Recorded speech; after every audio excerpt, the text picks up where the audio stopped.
ठाकुरे मोर जो आसिले चारि अवतार कथा ठाकुर ये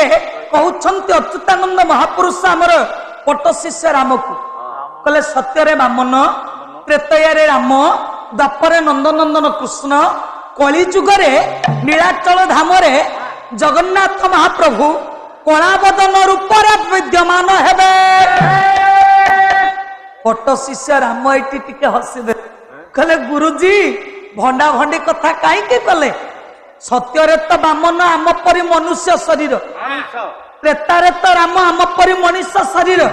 द्वापर तो कृष्ण आम परी मनुष्य शरीर कली जुगरे कौन दारुहूत मुरारी जगन्नाथ मनीष कुआडे गले कि हे गुरुजी आमे कौन कली जुगरे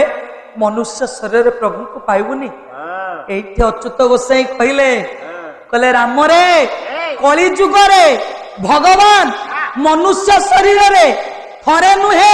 तीन थर आसवे तीन थर आसवे आमे देखि साइलुनी तीन थर वेदांत बाबू आज्ञा अच्छा कहले से तीन थर किए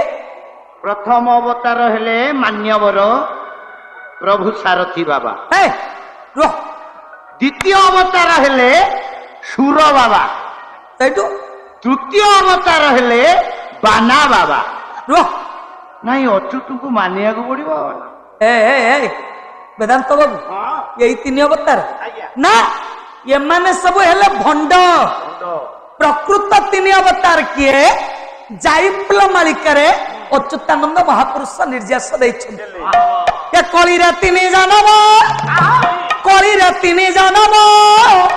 ये चैतन्य भी राम कल्कि राम आलो जाई फूल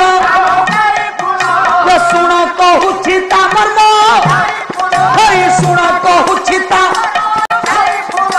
सुन कहूछि ता कली जुगरे ठाकुर अभिराम परमहंस किए शुण ना कली रे तीन जन्म ठाकुर स्थूल शरीर तीन थर आसवे राम प्रथमे चैतन्य द्वितीय अभिराम तृतीय कल्कि राम ये तीन जन को छाड़ी देला परे राम रे निज को आउ जी भगवान बोलेब काहारी की विश्वास करिबुनी